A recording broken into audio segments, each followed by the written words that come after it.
네, 오늘은 추수감사주일입니다. 한 해 동안 하나님께서 우리의 삶 가운데 역사하셨음을 돌아보며 주님께 감사를 표현하고 주님을 찬양하는 날입니다. 우리가 감사 영상을 같이 보면서 우리 가족들의 다양한 감사 내용을 볼 수가 있었습니다. 이렇게 어른들부터 점점 밑으로 내려갈수록 감사의 이렇게 내용이나 표현들이 많이 다른 것을 볼 수가 있죠. 우리 어린이들은 맛있는 밥 먹게 해주셔서, 초콜릿 주셔서 상당히 작은 것들, 아주 작은 것들에 감사하고 있는 그런 모습들을 볼 수가 있는데, 우리가 진짜 이렇게 어린아이처럼 하나님께 주신 아주 작은 것 하나에도 내가 하나님께 감사하는 마음을 우리가 가져야 될 필요가 있을 것 같습니다. 여러분들의 삶에서 우리가 어느 정도로 감사를 표현하며 우리가 살고 있을까요? 우리의 모든 것이 주님의 은혜이라는 것을 우리가 고백하지만 모든 것을 우리가 감사를 다 표현하고 있지 않을 때가 많죠. 그런데 우리가 조금만 더 생각해 보면 전부 다 우리가 겪고 있는 모든 것들이 감사의 제목이라는 것을 알 수가 있습니다. 또 그런 것을 알려주는 좋은 책이 있는데 정강 목사님이라는 분이 쓴 평생 감사라는 책입니다. 거기에 나오는 내용을 보면 우리가 감사해야 될 내용들이 어디까지인가를 한번 생각해 볼 수가 있는 것 같습니다. 한번 띄워주시죠. 자, 첫 번째는 지금 당신의 집에 전기가 들어온다면 세상에서 전기 혜택 없이 사는 20억이 넘는 사람들보다 감사할 이유가 있는 사람입니다. 전기 안 들어오시는 분 없죠? 네, 당신의 두 번째는 당신의 집에 식수시설이 되어 있다면 그렇지 못해 아무 물이나 마시는 10억이 넘는 사람들보다 감사할 이유가 있는 사람이다. 그래서 마실 물이 없어가지고 흙탕물 받아서 흙을 가라앉히고 먹는 사람들도 많이 있습니다. 당신이 하루에 1,000원 이상을 가지고 생활하고 있다면 1,000원 미만으로 살고 있는 12억의 사람들보다 감사할 이유가 있는 사람이다. 우리가 한 끼도 우리도 1,000원으로 또 우리 한 끼를 먹을 수가 없죠. 근데 우리 하루에 1,000원으로 살 수 있는 사람들이 그렇게 많다는 것을 우리가 알 수가 있습니다. 당신이 하루 한 끼라도 따뜻한 음식을 먹을 수 있다면 영양실조로 고통받는 8억 명의 사람들보다 감사할 이유가 있는 사람이다. 오늘 아침에 일어났을 때 당신의 몸이 건강하다면 당신은 이번 주를 넘기지 못하게 될 100만 명의 환자들보다 감사할 이유가 있는 사람이다. 당신이 한 번도 전쟁의 위험, 수용소의 외로움, 고문의 고통, 굶주림의 쓰라림을 경험하지 못했다면 당신은 5억 명의 사람들보다 감사할 이유가 있는 사람이다. 당신이 체포, 협박, 학대, 고문 그리고 죽음의 두려움 없이 교회에 나갈 수 있다면 당신은 이 세상 30억의 사람들보다 감사할 이유가 있는 사람입니다. 우리가 교회에 가는데 이런 어려움 없잖아요. 체포, 협박 이런 것들은 그래서 우리가 뭐 잠을 못 이기는 듯하디 이런 거 외에 진짜 교회에 못 나갈 이유가 없는데 30억의 사람들은 나가고 싶어도 이런 어려움이 있다는 것입니다. 당신의 냉장고에 음식이 있고 당신의 몸에 옷을 걸치고 있거나 잠을 잘 수 있는 집이 있다면 이 세상 75%의 사람보다 더 감사할 이유가 있는 사람입니다. 여러분들은 25%에 속하는 사람이겠죠.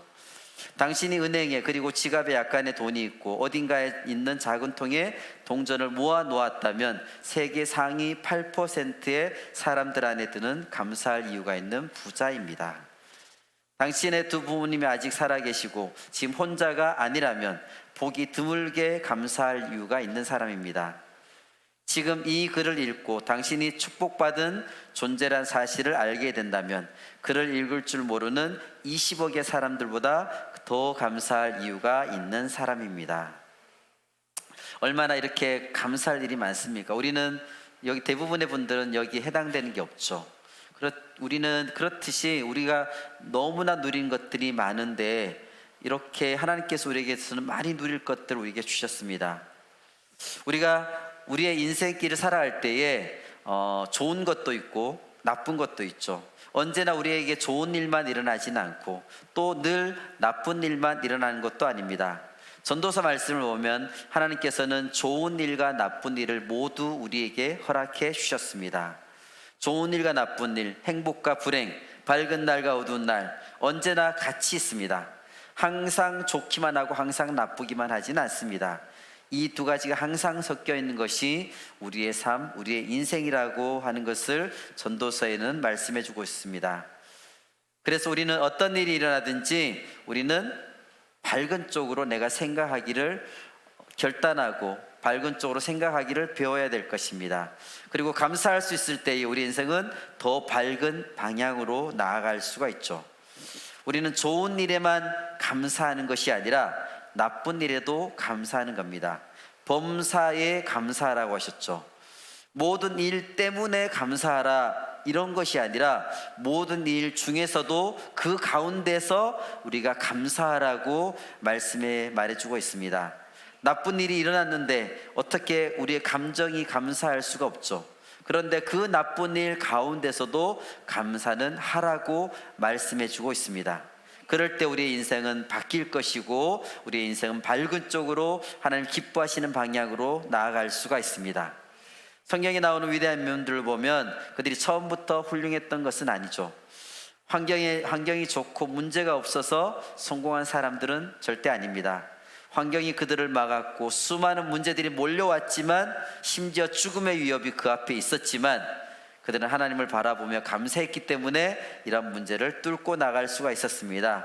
대표적인 인물이 다니엘이죠. 다니엘은 유다가 망한 다음에 10대의 나이, 우리 지금 청소년들 나이 정도의 바벨론의 포로로 잡혀간 사람입니다. 비참한 인생을 살 수밖에 없는 그런 경우였죠. 그런데 모든 면에서 모범을 보이면서 하나님만 의지하는 삶을 살았습니다.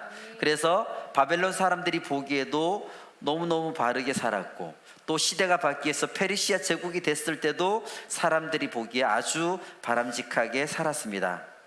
그러니까 이 다니엘이 너무너무 훌륭하니까 도대체 이 신앙의 문제 아니고는 도대체 흠잡을 데가 없으니까 그를 시기한 사람들이 음모를 꾸밉니다. 다니엘이 하루에 3번씩 하나님이 계시는 성전을 향해서 예루살렘을 향해서 기도한다는 사실을 알고 다리오 왕에게 조서를 내리게 합니다. 누구든지 왕 이외에 다른 신에게 기도하면 무조건 사자굴에 던져 넣는다는 조서를 만들었습니다. 그러니까 다니엘이 계속 기도하면 결국 사자굴에 던져져서 죽임을 당하게 되는 것입니다. 다니엘로서는 너무나 억울하고 또 악법이라고 할 수 있죠. 다니엘이 뭐 부정부패를 한 것도 아니고 근데 왜 기도하는 것 때문에 죽어야 될 이유가 없는 거죠. 그럼에도 불구하고 그는 기도를 하고 있습니다. 다니엘서 6장 10절 말씀 우리 같이 한번 읽겠습니다. 다니엘이 이 조서에 왕의 도장이 찍힌 것을 알고도 자기 집에 돌아가서는 윗방에 올라가 예루살렘으로 향한 창문을 열고 전에 하던 대로 하루 3번씩 무릎을 꿇고 기도하며 그의 하나님께 감사하였더라. 아멘. 다니엘은 왕의 도장이 찍힌 조서가 있는 것을 알고도 계속해서 하던 대로 그냥 기도를 했습니다. 알았다면 골방에 들어가서 문 잠그고 아무도 모르게 기도한다면 되겠죠. 그런데 창문을 열었습니다. 남들이 다 보라고 한 것입니다. 그런 상태에서 기도를 했습니다. 하나님께 감사의 기도를 드렸습니다. 내가 지금 죽을 수밖에 없는 위기에 처해 있지만 그런 것 상관없이 다니엘은 창문을 활짝 열고 내가 죽으면 죽을 것이다 하면서 감사의 기도를 드렸습니다. 여전히 그는 감사한 삶을 살았습니다. 그 결과 어떻게 됐나요? 감사했더니 기적이 일어난 것이 아니라 그냥 사자굴에 던져졌습니다. 하나님이 막아주신 것이 아니라 사자굴에 던져져서 죽음의 위기 앞에 빠졌습니다. 그러나 바로 그 죽을 위기 그 가운데서 하나님이 다니엘을 지켜주셨습니다. 다니엘의 머리털 하나도 상하지 않게 하셨고 오히려 그것을 계기로 해서 다니엘을 더 높이 올림받게 하셨습니다. 왕까지도 하나님을 인정하며 하나님께 영광을 돌리게 되었습니다. 바로 이것이 다니엘의 승리의 비결입니다. 지금도 요즘도 마찬가지라고 할 수 있습니다. 우리가 감사할 때에 여러분들 앞에 있는 인생이 풀리게 되고 우리가 앞으로 나아갈 수가 있습니다. 감사할 때 정체되었던 것들, 막힌 것들이 풀리게 됩니다. 더 높은 축복을 향해서 우리는 나아갈 수가 있게 됩니다. 또 복을 나눠주는 우리의 삶이 될 수가 있습니다. 여러분들의 인생은 어떻습니까? 지금 막힘없이 잘 달리고 계시나요? 아니면 어디선가 지금 막혀 있나요? 아니면 어디 오도 가도 못하고 있는 상황들 속에 있나요? 이런 것들을 풀 수 있는 방법은 다른 데 있지 않습니다. 그냥 감사하면 됩니다. 감사가 빌립비 감옥에 있던 바울의 결박을 풀어 주었습니다. 감사할 때에 우리를 올감했던 모든 결박들이, 삶의 결박들이 풀어지게 됩니다. 감사가 새로운 능력을 가져오게 됩니다. 닫힌 문이 열리게 됩니다. 새로운 기적의 아침을 맞이할 수 있게 됩니다. 무엇보다 우리가 감사하는 삶을 살 때에 좋을 때만 그런 것이 아니라 괴로울 때도 감사할 때에 우리는 그런 삶을 통해서 우리의 하나님께서 우리를 통해 영광을 받으십니다. 이 세상은 우리가 하나님께 감사를 드릴 때에 저 사람은 어떤 사람이기에 저런 상황에서 저렇게 감사할 수 있지 하면서 우리를 통해서 하나님을 바라보게 되죠. 그럴 때 우리 하나님이 영광을 받으시게 됩니다. 그러므로 우리는 날마다 감사를 해야 되고 감사를 배워야 됩니다. 감사는 저절로 되지 않죠. 연습이 필요하죠. 우리가 날마다 감사의 삶을 통해서 감사를 연습해서 하나님을 높여드리는 삶을 살아야 됩니다. 오늘 우리가 읽은 시편 50편 말씀은 감사로 제사를 어떻게 드리는가를 보여주고 있습니다. 이 시편은 아삽의 시라고 되어 있죠. 아삽은 다윗이 법궤를 다윗성으로 옮길 때에 그 역사적인 순간을 함께했던 사람입니다. 나중에 다윗의 아들 솔로몬이 성전을 지은 다음에 회막 앞에서 찬양하는 일을 맡았던 사람입니다. 그러므로 누구보다도 더 제사에 대해서 잘 알고 있는 사람이 바로 아삽입니다. 이 아삽이 제사에 대해서 뭐라고 선포하고 있을까요? 우리 14절, 15절 말씀을 같이 읽겠습니다. 감사로 하나님께 제사를 드리며 지존하신 이에게 내 소원을 갚으며 환난 날에 나를 부르라. 내가 너를 건지리니 내가 나를 영화롭게 하리로다. 아멘. 여기서 아삽은 제사의 본질이 뭐라고 했냐면 바로 감사라고 하였습니다. 그래서 감사로 제사를 드리라 라고 선포하고 있죠. 그렇게 할 때에 하나님이 영광을 받으신다고 하셨습니다. 제사는 우리가 하나님께 올려드리는 피울 때 쓰는 감사의 향과 똑같았습니다. 그 향이 온 성전을 감사로 채울 때에 하나님은 우리를 통해서 영광을 받아주십니다. 우리의 삶도 마찬가지죠. 여기서 드리는 예배뿐만 아니라 우리가 이곳을 떠나서 삶 속에서 매일매일의 삶 속에서 우리가 하나님을 향한 예배를 드려야 될 것입니다. 그 예배를 통해서 감사로 하나님께 나아갈 때에 하나님께서 우리를 통해서 영광을 받으십니다. 그 향기를 나게 하는 방법이 바로 감사입니다. 감사 향기가 넘쳐날 때에 하나님께서 여러분들 통해서 영광을 받으실 것입니다. 그럼 우리가 어떻게 하면 우리의 감사의 제사를 통해서 하나님을 영화롭게 할 수 있을지를 오늘 알아보도록 하겠습니다. 첫 번째는 하나님을 바로 깨닫는 것이 필요합니다. 하나님을 바로 깨닫는 것이 필요합니다. 우리가 참된 감사는 우리 어떤 환경 속에서 오는 것이 아닙니다. 환경이 아니라 하나님과의 우리와의 관계 속에서 오는 거죠. 예수님이 가장 중요한 계명이라 말씀하신 것, 하나님을 사랑하라, 내 이웃을 내 몸처럼 사랑하라. 하나님과의 관계가 제일 먼저입니다. 거기에서 우리의 감사가 나오게 됩니다. 그래서 우리는 어떤 환경, 변하는 환경에 따라서 감사를 할까 안 할까 결정하는 것이 아니라 하나님과의 관계 속에서 우리는 감사를 해야 된다는 것입니다. 환경은 언제나 변하죠. 그러나 하나님은 절대 변하지 않습니다. 변하는 환경을 따라서 우리가 계속 쫓아다니다 보면 우리의 마음도 같이 흔들리게 됩니다. 좋을 때는 좋지만 안 좋을 때는 안 좋습니다. 그러나 우리가 변하지 않는 하나님께 우리의 초점을 맞추면 무슨 일을 당하든지 우리는 요동하지가 않습니다. 그분의 사랑과 은혜를 우리가 신뢰하고 나아갈 때에 어떠한 상황이 와도 우리는 감사를 드릴 수가 있습니다. 우리 7절 말씀을 같이 읽겠습니다. 내 백성아 들을지어다. 내가 말하리라. 이스라엘아 내가 내게 증언하리라. 나는 하나님 곧 내 하나님이로다. 아멘. 이것은 하나님께서 이스라엘 백성들에게 직접 하신 내용이죠. 당연히 아는 사실인데 왜 굳이 여기서 나는 내 하나님이다 라고 말씀하셨을까요? 나는 내 하나님이다 다 알고 있잖아요. 내 하나님이라고 말씀하셨는데 그들이 이스라엘 백성들이 머리로는 그것을 너무나 잘 알고 있지만 그들의 마음속에 하나님을 품고 있지 않았기 때문입니다. 하나님을 그들이 마음속에 담고 있지 않았기 때문에 다시 한번 하나님께서 나는 너희의 하나님이다 라고 말씀해 주고 계십니다. 22절 말씀을 같이 읽겠습니다.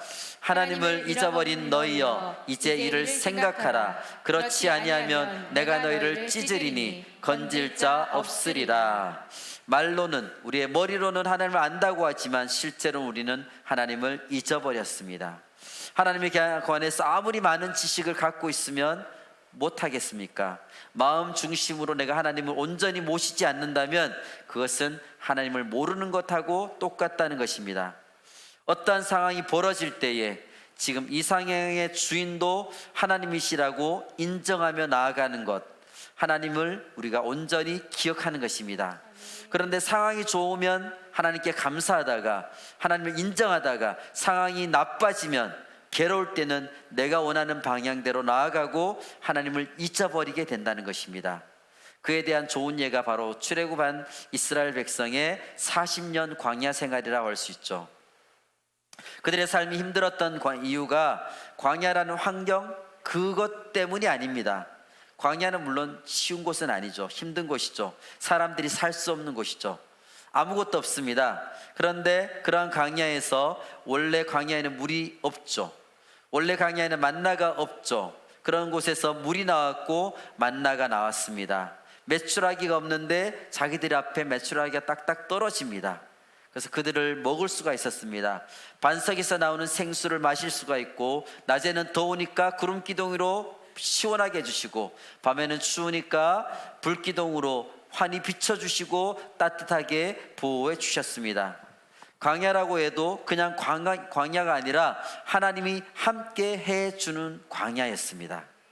그럼에도 불구하고 이스라엘 백성들은 어떻게 했습니까? 그들은 밤낮으로 불평하고 원망을 하였습니다. 왜 그랬습니까? 그들은 애굽에서 먹던 음식들의 메뉴를 쭉 읊으면서 그런 것들을 먹고 싶다고 그들은 얘기하고 있죠. 왜 그랬냐면 그들은 하나님을 바라보지 않았고 자신들의 욕망, 욕구, 감정 거기에다만 초점을 맞췄기 때문입니다. 실제로 그들이 만약에 이집트에서 있었던 그런 것을 거기서 다 먹었다 그래도 그들은 또 다른 불평과 원망을 했을 것입니다. 그런 사람들은 세상에 그 어떤 것도 감사하지 못하죠. 자신들의 욕구에 초점을 맞추기 때문에 자기의 욕구에 초점 맞추기 때문에 그들은 감사할 수가 없습니다. 자기 입맛대로 모든 환경이 되는 것이 어디 있을까요? 그래서 그들이 이제 1세대가 출애굽한 1세대가 죽고 나서 2세대가 가나안에 들어왔지만 그들도 하나님을 떠나니까 조상들처럼 똑같이 불평하고 원망하다가 그들도 다 망해버렸습니다.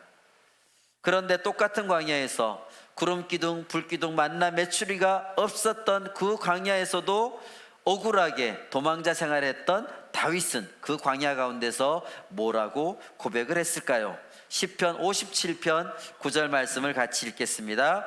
주여 내가 만민 중에서 주께 감사하오며 문나라 중에서 주를 찬송하리이다. 똑같은 광야 상황인데 이스라엘 백성들은 거기다가 온통 하나님이 다 줬는데도 불평을 했지만 다윗은 똑같은 광야에서 아무것도 없이 쫓겨다니는 그 상황 속에서도 그는 찬양을 했습니다. 사실 사울 왕에게 쫓겨다니고는 다윗의 상황, 그리고 어둡고 칙칙한 그 굴 속에 있는 숨어 사는 주제에 감사할 것이 뭐가 있겠습니까? 그렇지만 그는 하나님 때문에 감사했습니다. 다윗의 눈은 늘 하나님께 고정이 되어 있었습니다. 이미 자기를 왕으로 기름 부어 세우신 분이 하나님이시기 때문에 그럼 이런 고통도 다 지나갈 것이다, 분명히 하나님의 뜻이 이 가운데 있을 것이다 라고 그는 하나님을 신뢰하였습니다. 하나님께 초점을 맞췄기 때문에 다윗은 이길 수가 있었습니다. 거의 잡혀 죽을 뻔했던 상황들이 있었죠. 그때도 그는 하나님을 의지했습니다. 다윗은 어떤 상황에서도 하나님의 사랑을 믿었고 하나님의 임재를 확신했죠. 아니, 하나님 한 분이면 더 바랄 것 없이 없다는 믿음이 그에게 있었습니다. 우리들한테도 이런 태도가 필요합니다. 하나님이 어떤 분이신지를 알고 그분께 모든 초점을 맞춰야 되죠. 우리 주변에 있는 상황들을 보면 괴로울 수밖에 없습니다. 여러 가지 어려움들이 너무나 많습니다. 그래서 우리는 주변의 상황을 보지 말아야 됩니다. 그래서 우리는 우리의 다윗처럼 우리의 초점을 하나님께 맞추어야 됩니다. 어려운 상황 속에서도 움직이시는 하나님을 보는 겁니다. 그것은 믿음의 눈으로밖에 보이지 않죠. 그렇게 할 때에 우리는 감사의 제사를 드릴 수가 있습니다. 우리는 하나님을 얼마나 매 순간순간마다 하나님을 우리가 알고 매 순간마다 인정하고 있는지를 우리가 다시 한번 돌아봐야 됩니다. 특별히 하나님 베풀어 주신 사랑과 은혜를 내가 얼마나 깊이 깨닫고 있는지를 생각해 볼 필요가 있습니다. 우리가 하나님께 감사할 것이 너무나 많죠. 아주 우리가 읽었던 여러 가지 문장들을 보면 우리가 이렇게 많은 것을 누리고 있고, 세상에서 우리가 진짜 세상에 있는 1, 2%에 들어가는, 그렇게 우리는 잘 사는 사람들입니다. 그렇지만 우리에게 감사가 계속해서 나오고 있는지는 우리가 다시 한번 돌아봐야 될 것입니다. 참된 감사는 우리의 환경에서 오는 것이 아니라, 중요한 것은 우리의 환경이 아니라 우리 하나님을 제대로 아는 것에서 우리의 감사가 오게 됩니다. 우리가 하나님이 어떤 분이신지를 다시 한번 생각해보고 하나님과 관계가 회복되면 감사가 저절로 나올 수밖에 없습니다. 그래서 그 감사를 통해서 우리는 하나님께 영광 돌리는 삶을 살 수가 있습니다. 우리가 어떻게 하면 감사의 제사를 통해 하나님을 영화롭게 할 수 있다고 했나요? 첫 번째는 하나님을 바로 깨달을 때에 하나님을 통해서 영화롭게 할 수 있다고 그랬죠. 두 번째는 하나님을 영화롭게 할 수 있는 것은 무엇이냐? 둘째, 하나님의 자녀로서 우리는 거룩하게 살아야 합니다. 아멘. 우리가 하나님의 사랑과 은혜를 그렇게 깨달았다면 그것에 합당한 삶을 살아야 되겠죠. 하나님께 감사함으로 제물로 수소나 염소, 그런 제물을 드린다면 그것만을 하나님께서 받기를 원하실까요? 8절에서 11절 말씀을 같이 읽겠습니다. 나는 내 재물 때문에 너를 책망하지는 아니하리니 내 번제가 항상 내 앞에 있음이로다. 내가 내 집에서 수소나 내 우리에서 순염소를 가져가지 아니하리니 이는 살림의 짐승들과 무산의 가축이 다 내 것이며 산의 모든 새들도 내가 아는 것이며 들의 짐승도 내 것이미로다. 이미 모든 것이 주님의 것입니다. 하나님의 것이기 때문에 하나님께서 뭐가 부족해가지고 우리의 소유를 원하시는 것은 아닙니다. 하나님이 우리의 헌금이 필요해서 우리한테 헌금하라고 하시는 것은 아닙니다. 온 우주 만물, 이 모든 것들이 하나님의 것인데 하나님이 뭐가 필요하겠습니까? 헌금을 하라는 것은 우리 자신을 위해서 하라고 하는 것입니다. 하나님께서 전도를 못해서 우리에게 전도하라고 하시는 것도 아니죠. 하나님께서 전도를 혼자서 다 하실 수 있습니다. 실제로 지금 전도가 하기 힘든 중동에서는 수백 명, 수천 명에게 동시에 하나님이 꿈에 나타나셔서 내가 예수 그리스도다 하고 나를 믿어라 하면서 사람들이 믿게 된 역사가 지금도 일어나고 있습니다. 얼마든지 하나님이 역사하실 수가 있습니다. 그런데도 우리를 쓰신다는 것은, 우리를 전도의 도구로 사용하신다는 것은 우리에게 엄청난 특권이라는 것을 우리가 알아야 될 것입니다. 예배에 우리가 나오고 안 나오고에 따라서 하나님께 이익이 되고 손해가 되는 것은 아니죠. 그럼에도 불구하고 하나님 앞에 우리가 이렇게 나와서 예배한다는 것이 우리에게 얼마나 복된 사실이라는 것을 우리가 깨달아야 될 것입니다. 구약시대 때는 이렇게 하나님께 마음대로 못 나왔죠. 대제사장이 1년에 딱 한 번 대속죄일에 지성소에서 하나님을 만나게 되었습니다. 그런데 우리는 이렇게 마음껏 예배할 수가 있습니다. 또 그 당시에 대제사장이 조금이라도 죄가 있다면 그는 그 자리에서 바로 즉사했습니다.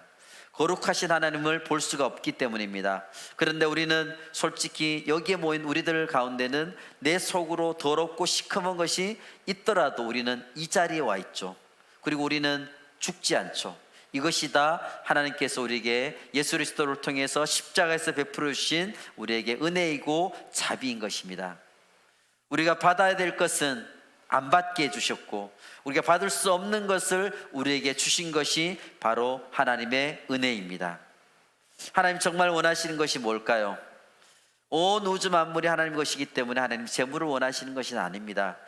하나님은 우리가 하나님의 자녀다운 삶, 하나님의 백성으로 살아가는 것을, 온전히 살아가는 것을 원하신 것입니다. 우리에게 원하시는 것인 바로 너희는 내 자녀다. 그러니까 내 자녀답게 살아라. 내 삶에서 하나님을 나타내라. 그것이 바로 하나님 원하시는 삶이고, 하나님의 자녀로서 우리는 거룩한 삶을 살아야 된다는 것을 말씀해 주고 있습니다. 이스라엘 백성들이 이것을 잊어버렸죠. 하나님의 백성이면 되고 재물만 드리면 다 된다고 그들은 생각했습니다. 그러나 하나님은 그들이 바른 삶을 살아가는 것을 보고 싶어 했습니다. 그래서 남유다 북이스라엘이 이렇게 갈라진 후에 계속해서 선지자들을 보냈습니다. 하나님의 마음을 전합니다. 제사를 드리는 것이 다가 아니다. 너의 마음을 바꿔야 된다. 하나님으로부터 마음이 멀리 떨어져 있다. 계속해서 선지자들을 통해서 말씀해 주고 있죠. 그래서 하나님의 백성이라고 말하면서도 너희가 불의가 판을 치고 있고, 부정부패가 판을 치고 있고, 가난한 사람들을 멸시하고 있고, 그것을 회개하지 않는다면 결국 너희 모두 망할 것이다 라고 선지자들을 통해서 얘기했죠. 하나님께서 우리에게 원하시는 것은 하나님의 백성으로서, 하나님의 자녀로서 거룩하고 성결한 삶을 원하십니다.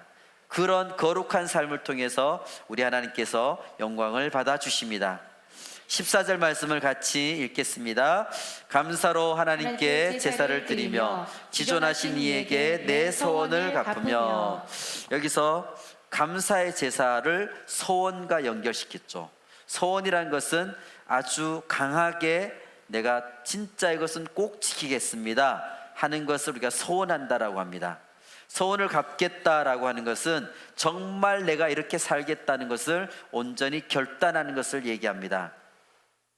우리가 은혜를 받는 것도 너무 중요하지만, 은혜를 받았으면 그 은혜에 따라서 우리는 하나님의 백성으로서, 하나님의 자녀로서 거기에 맞는 삶을 살아내야 됩니다. 그것이 바로 하나님께 영광이 되는 삶이죠. 그런데 지금 기독교가 점점 더 영향력이 없어지는 것이 바로 이 문제라는 생각이 듭니다. 요즘 우리는 은혜를 받을 곳이 너무나 많죠. 어디 가든 말씀을 들을 수가 있고, 예배가 있고, 또 기도회가 있고, 또 계속해서 훈련을 받을 수가 있습니다. 은혜 받을 기회가 많고, 또 기도 시간마다 우리는 눈물로 결단하며 기도하죠. 그런데 그렇게 결단하고 나서 세상 속에 나가서 우리가 어떻게 살아야 하는가가 너무나 약합니다. 삶 속에서 말씀을 가지고 살아내는 능력이 너무나 부족하죠. 세상 속에 나가더라도 믿지 않는 사람들하고 구분이 되지 않습니다. 그러다 보니까 우리가 하나님의 영광을 제대로 나타내지 못하게 됩니다. 그렇게 살지 않으려고 우리는 계속해서 훈련을 받으며 자기 자신을 부인하는 훈련을 하게 됩니다. 훈련을 통해서 내 자아를 죽이고 참아주고 인내하고 섬기는 훈련을 우리는 하게 됩니다. 우리 안에 내가 주인 되려는 그런 습성들이 계속해서 있기 때문에 훈련의 자리에 우리 자신을 내어드리는 것이 우리에게 복된 일입니다. 훈련을 통해서 모든 것에 감사할 수 있게 됩니다. 우리가 말씀과 기도로 거룩하여진다고 하셨죠. 말씀의 자리, 기도의 자리를 꼭 지켜서 하나님의 자녀로서 거룩함을 유지하는 우리 모든 베델 가족들이 되시기를 원합니다. 우리들 어떻게 하면 감사의 제사를 통해서 하나님을 영화롭게 할 수 있다 했나요? 첫 번째는 하나님을 바로 깨달을 때에 하나님을 영화롭게 할 수 있다 그랬고, 두 번째는 하나님의 자녀로서 거룩하게 살아갈 때에 하나님을 영화롭게 할 수 있다 그랬습니다. 마지막 세 번째는 하나님의 능력을 신뢰해야 됩니다. 15절 말씀을 같이 읽겠습니다. 환난 날에 나를 부르라. 내가 너를 건지리니 내가 나를 영화롭게 하리로다. 이 말씀은 우리의 삶 가운데 환란이 있다는 것을 전제하고 있죠. 사실 이 세상에 살아갈 때에 인생이 쉽지 않습니다. 진짜 요즘은 어린아이들 봐도 이렇게 한숨 쉬는 팍팍 쉬는 어린아이들이 있어요. 스트레스가 많다는 거죠. 어린아이든 어린이든 모두 힘든 지금의 그 바쁜 세상 속에서 살아가고 있죠. 누구에게나 어려움, 위기가 있죠. 그것을 피할 수 없는 것이 우리의 인생입니다. 그때 우리가 부를 이름이 있어야 됩니다. 그럴 때 우리가 아버지하고 부를 분이 계시다는 것이 우리에게는 정말 큰 은혜이고 축복이라고 할 수 있습니다. 그럴 때 고난에도 불구하고 우리는 일어설 수가 있습니다. 그런 고난 중에 부를 이름이 없다면 얼마나 막막하겠습니까? 그런데 아삽은 그 이름이 바로 여호와 하나님이라고 우리에게 알려주고 있습니다. 우리가 무슨 일을 당하든지 그분을 부르면 그분이 도와주십니다. 그분은 전능하신 하나님이실 뿐만 아니라 우리의 아버지가 되십니다. 온 우주 만물을 창조하신 창조주 하나님이 내 아버지라는 사실을 우리는 꼭 기억해야 될 것입니다. 이 하나님의 능력을 우리가 신뢰할 때에 어떤 두려움, 염려가 다 떠나가게 되고 우리 삶 가운데 진정한 기쁨과 감사가 넘쳐날 수가 있습니다. 예수님을 믿는다면 이 땅에서 우리가 정말 형통하고 고난이 없을까요? 그렇지 않죠. 왜냐하면 예수님부터 너무나 참혹하게 십자가의 죽음을 당하셨죠.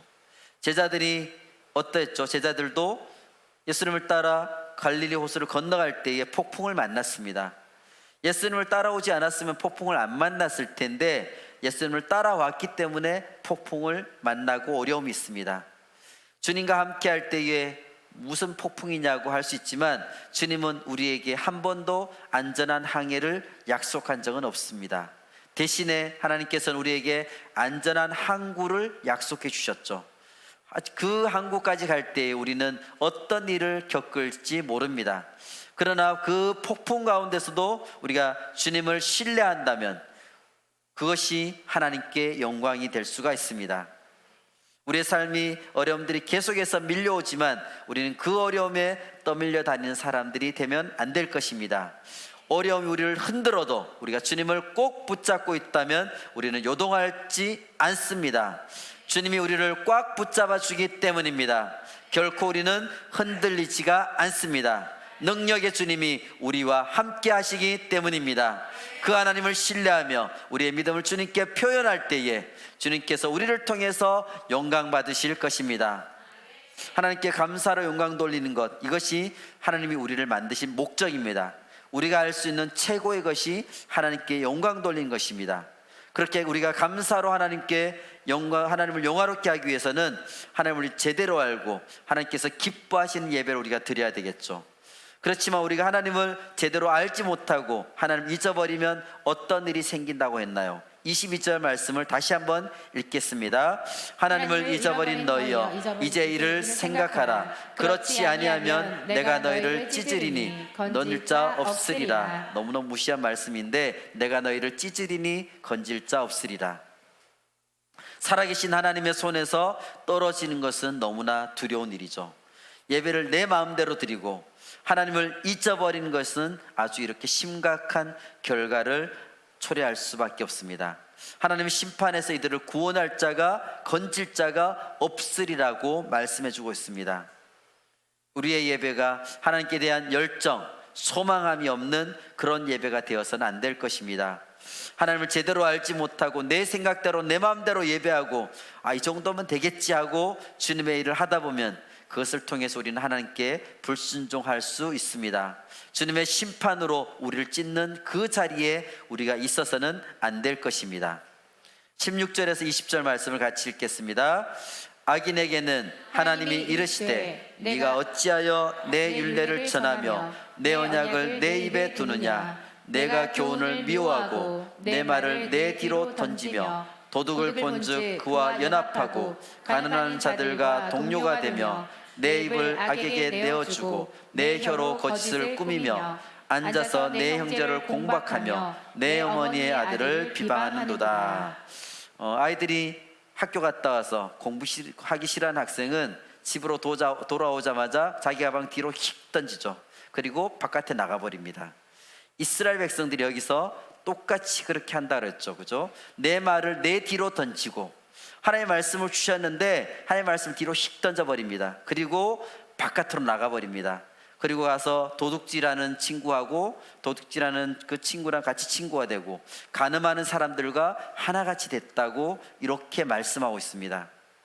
이스라엘 백성들이 예배가 형식적이었습니다. 그들은 그냥 제사 드리는 것만 중요하게 생각하고 삶 속에서 전혀 하나님의 자녀로서, 하나님의 백성으로서 삶을 살지 않았습니다. 나는 하나님 이 정도 내가 제물 드렸으니까 이 정도면 괜찮지요? 더 이상 내 삶에 간섭하지 마십시오. 이렇게 이스라엘 백성들은 살았습니다. 여기서 이 말씀 속에서 우리가 좀 흥미롭게 볼 것은 제약된 행동을, 이스라엘 백성들이 제약된 행동을 묘사를 하는데, 하나님 이들이 직접 진짜 너희가 직접 도둑질했다, 간음했다, 살인했다 이렇게 말씀하지 않았습니다. 이런 일에 참여하고 있다 이렇게 간접적으로 말씀하고 있습니다. 어쩌면 이들이 진짜 막 도둑질하고 이렇게 나쁜 짓을 하고 그런 거 하고 상관없이 좀 멀어 보일 수 있습니다. 실제로 눈에 보이는 그런 것을 안 할 수 있습니다. 그렇게 막 아주 다른 사람을 비난하는 말이나 거짓을 말하지 않을 수도 있습니다. 하지만 하나님께서 그들을 보셨을 때 그들은 실제로 이런 일들을 하고 있었다고 말씀했습니다. 그들은 겉으로는 그렇지 않은 것 같지만 그들의 마음속에는 그렇게 도둑질하고 간음하고 형제를 비방하고 살인한 행동을 그들이 하고 있었다는 것입니다. 표면적으로 가려져 있다 그래서, 죄가 우리 눈에 보이지 않는다 그래서, 사람에게 가려져 있다 그래서 절대 그것이 하나님 앞에 가려지지는 않습니다. 그렇기 때문에 그들은, 이스라엘 백성들은 문제가 없다 생각하고 계속 예배를 했지만 결국 그들은 하나님이 기뻐하신 예배를 할 수가 없었습니다. 하나님께 영광 돌릴 수가 없었습니다. 우리도 마찬가지로 하나님을 온전히 알고 하나님 앞에 우리가 하나님은 그 모든 것을, 우리의 삶을 다 보신다는 것을 우리가 잊지 말고 하나님께 온전한 예배를 하나님께 드려야 될 것입니다. 그들이 그렇게 뒤로 던진 하나님의 말씀을 다시 그들의 앞에 두어야 될 것입니다. 여러분들이 말씀을 듣고 나서 그냥 휙 던지고 말씀을 기억하지 않고 말씀대로 살지 않는다면 다시 하나님께서 우리에게 말씀하십니다. 말씀을 너희 삶의 앞에다가 두고 그 말씀대로 살라고 하나님께서는 말씀하고 계십니다. 우리는 하나님의 말씀을 기억하고 하나님의 말씀대로 살아내야 될 것입니다. 우리 삶을 통해서 하나님을 영화롭게 하는 삶을 우리는 살아야 됩니다. 그래서 우리에게 결론적으로 하신 말씀이 뭘까요? 23절 말씀을 같이 읽겠습니다. 감사로 제사를 드리는 자가 나를 영화롭게 하나니 그의 행위를 옳게 하는 자에게 내가 하나님의 구원을 보이리라. 아멘. 우리가 진실된 감사의 제사로 하나님을 영화롭게 해야 될 것입니다. 거기서 더 나아가서 그들의 고백뿐만 아니라 우리의 삶이 하나님이 원하시는 그런 삶이 되어야 될 것입니다. 우리의 삶은 우리가 진짜 그렇게 살려고 해도, 우리가 진짜 말씀대로 살려고 하지만 쉽지 않죠. 완벽하게 살 수 없습니다. 그래서 하나님께서 말씀하시죠. 환난 날에 나를 부르라고.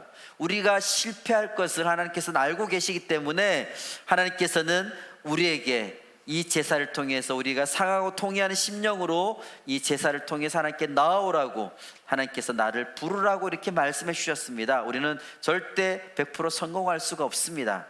그렇지만 우리가 하나님을 신뢰하고 하나님을 의지하고 하나님을 부르고 나아갈 때에 하나님께서는 우리의 그 마음을 받아주십니다. 그리고 그런 마음의 결과로서 우리가 성공을 하든지 실패를 하든지 하나님께서는 상관없이 우리를 가까이 끌어주십니다. 하나님을 영화롭게 하는 삶을 사는 것은 환난 날에 우리가 부르짖는 것, 감사로 제사를 드리는 것입니다. 사람이 우리가 이 땅에 존재하는 첫 번째 목적이 하나님을 영화롭게 하는 것이고 하나님을 말미암아 즐거워하는 것이죠. 우리가 세상에서 잘되고 성공하고 내가 뭔가 업적을 남길 때만 하나님을 영화롭게 한다고 생각할 때가 있지만 결코 그렇지 않습니다. 우리가 환난 속에서도 하나님을 영화롭게 할 수 있다 그랬죠. 감사를 통해서 우리가 하나님을 영화롭게 할 수가 있습니다. 내가 감사로 제사를 드린 사람은 하나님을 어떤 환경 속에서도 영화롭게 할 수 있습니다. 내가 지금까지 여기까지 올 수 있었던 것, 내가 가지고 누리고 있던 것이 그것이 내 능력이 아니라 모두 하나님께서 나와 함께 해주셨기 때문에 우리가 할 수 있다고 고백하는 것입니다.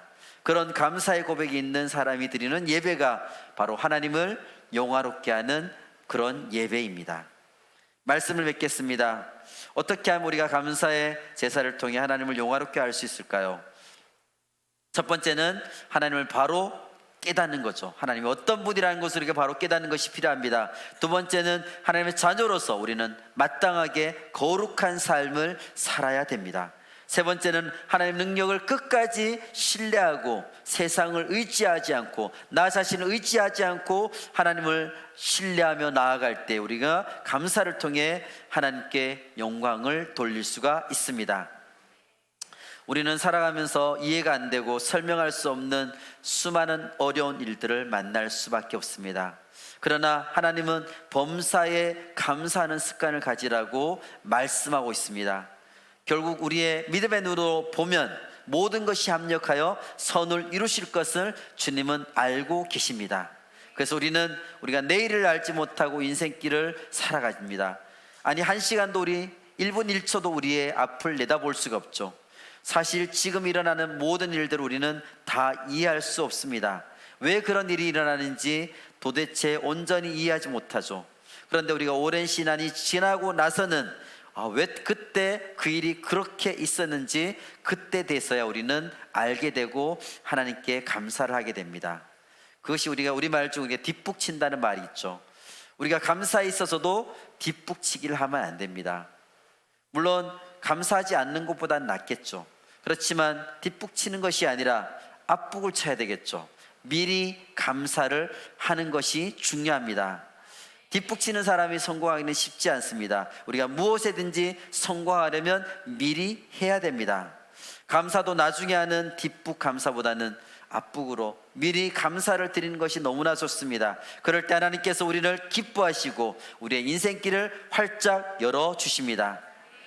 범사에 감사하라는 것이 바로 이 앞북을 치라는 감사를 얘기하죠. 무슨 일이 일어날 때마다 계속 감사를 먼저 하며 항상 범사에 감사하는 습관이 중요합니다. 범사에 감사한다는 것은 인생의 어떤 어려움 속에서도 기쁨 속에서도 교만하지 않고 비굴해하지 않고 하나님을 인정하는 것입니다. 하나님을 바로 깨닫고 하나님이 나의 삶의 주인 되심을 인정하는 삶, 주님을 온전히 믿고 신뢰하는 삶을 사는 것이 바로 감사하는 삶입니다. 그것이 감사로 우리가 하나님을 영화롭게 하는 삶을 살 수 있는 방법입니다. 우리 모든 베델 가족들이 감사로 하나님을 영화롭게 하는 삶을 살 때에 우리 삶에 놀라운 일들이 계속해서 일어나게 될 줄로 믿습니다. 아멘.